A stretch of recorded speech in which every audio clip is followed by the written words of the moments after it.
Fed Chair Jay Powell calling the central bank's policy stance mildly restrictive, in his words, and saying that he considers the body well-positioned to respond to economic developments. Joining us now, Peter Kraus, Aperture Investors Chairman and CEO. What did he say about the stock valuations? I hate when Fed people or Treasury secretaries talk about things. Janet Yellen, it was the biotech industry, I think, and then it doubled from there. Did he say anything out of character for him? Or everybody knows maybe that historically maybe we're at rich valuations, I guess. Is that all he said? I don't. Powell did not operate or talk about the markets out of character. He was right in central casting. You know, he drew a line saying that we're going to have a policy change.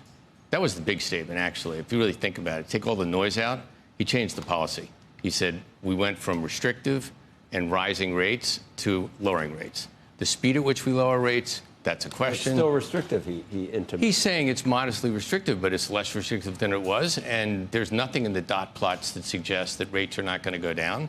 Yeah, we have a big debate about how fast are they going to go down and what's the impact of tariffs on inflation and how weak is the labor market. There's all that, noise. But rates are going down. But in the back of his mind, and they all must think that if we get a 3% print in inflation, by definition, they must think that it's a one-off because it's a 2%. They say they haven't moved the goalposts. They say they haven't, but that is an interesting question. I think I think 2%, we got used to 2% because we were at 2 or lower for 15 years. Just don't forget, 2008 was a very unusual financial depression and literally wiped out almost all the levered balance sheets in the world. And the government and the rest of the financial markets tried to support that over a long period of time. And you had very low prices, very low inflation for 15 years, and very low interest rates. So when we talk about 2% inflation, that's an anomaly, not a normality. You would move the goalpost. I mean, the difference between 2 and 3 on the dollar long term is it's huge. Bad. 1% really huge. Bad. I'm just saying that 3% is not a outrageous rate of inflation. Yeah, 2's better than 3, obviously. Called it a depression, Andrew. Andrew is the living, walking authority on the difference between 1929 and 2008. Are you not now, I would say? I can hope. We'll see. Andrew would say that 29 was different than 2008, so would I. That doesn't mean that a depression is only defined as 1929. Right. You using the D word for the financial crisis? Financial crisis was came close. Small D. Came close. Yeah. Came close. But obviously, look, there was a crash in 29. There was a crash in 2008. Don't give away the whole book. Don't give away the government ending. Ultimately reacted to it, actually. Was very different. Was very, very different. And there were, the crash in 29 was really the first domino of a whole number of other dominoes that then fell that frankly, oh, goodness, look at that promotion. You didn't see how I did this? Thanks for that. But those dominoes were a series of mistakes, frankly. Yeah. And I think we hopefully learned a lot from that period. By the way, Ben Bernanke, as you know, when he was at Princeton, did his thesis on the Great Depression. Exactly. Right. I'm going to give Andrew a promotion because obviously I read his first book and I thought it was terrific, and I haven't read the second one, but I'm sure it's going to be terrific. God bless you. But I do think that 2008 till let's say 2020, before COVID, was a very unusual period of time relative to anything other than 1929. And, you could call it a depression or a deep recession or the Great Recession.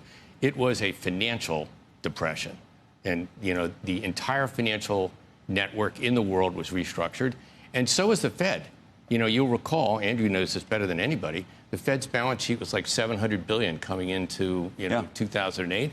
And it ballooned to $13 trillion. And so did the rest of the central banks in the world. We're still working out that problem. So, at a 3% inflation rate. Nobody seems to think that we need to bring it down. I mean, the administration's answer to this at this point is to that's their answer, but I don't believe that. I think over time the Fed's balance sheet's too big. And everybody would say it's too big. The question is they don't know how to bring it down. And without causing massive stress. Without causing a massive mess. So it's got to be very slow, and that's what they're trying to do. Anyway, the point I'm trying to make is interest rates are going down. And basically, fiscal policy is expansive.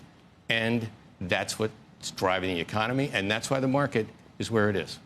We had two guests earlier this week say that we've already hit bottom and that the economy's reaccelerating right now. But we need to keep lowering rates to make sure that we come out of what was this is Mike Wilson, was a rolling recession that we've already been through. Is that possible? Yeah, that's definitely possible. You have a bifurcation in the market between the bond market and the stock market. The bond market is looking back. It's looking at labor. Labor is a lagging indicator. Stock market is sentiment-driven. It's looking forward. And as the stock market looks forward, it sees expansionary policies, lower regulation, significant fiscal spending, and taxes in the form of tariffs, which are more than offset by AI spend. So the equity market is saying, listen, I think things are going to expand. So I am sure that people feel that that is true. I think that that is true myself. And I do think that lower interest rates will help that. I don't think rates are going to go down that quickly. And all this, concern about we're at the high mark of an equity market, markets go up over time. By definition, by definition, they do. And look, by definition, is likely we're in a bubble of some sort that will pop at some time. But who knows when it's going to? Who knows when? And the question that I would ask you, though, is it's when you think that sentiment changes. So right now, there's such an excitement around this AI boom. There's so much capital going into this.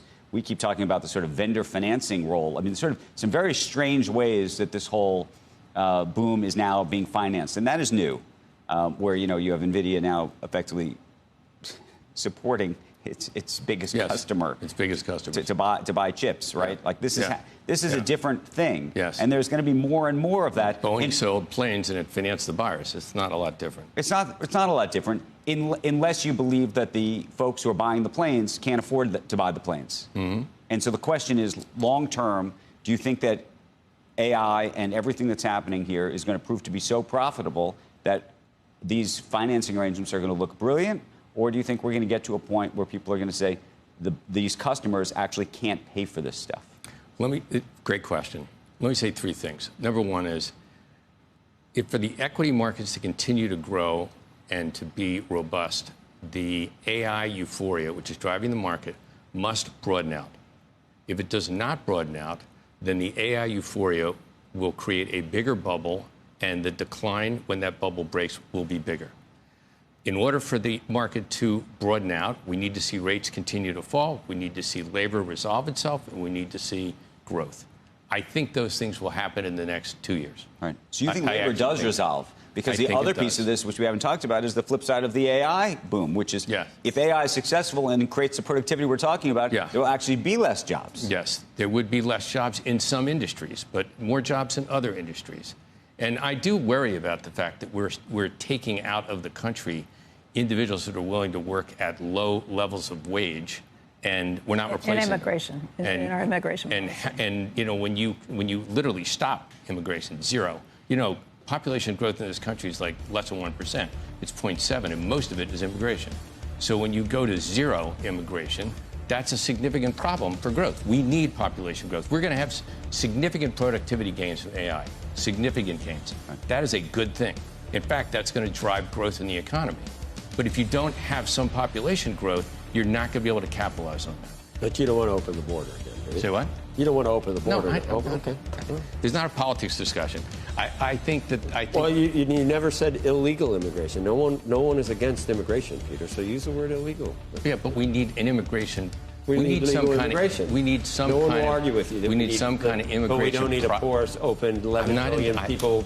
Joe, I don't want to debate the politics. I just want to say. I didn't say I just want to say that this country needs population growth. It's one of its strengths, and you need to engineer that in an intelligent way.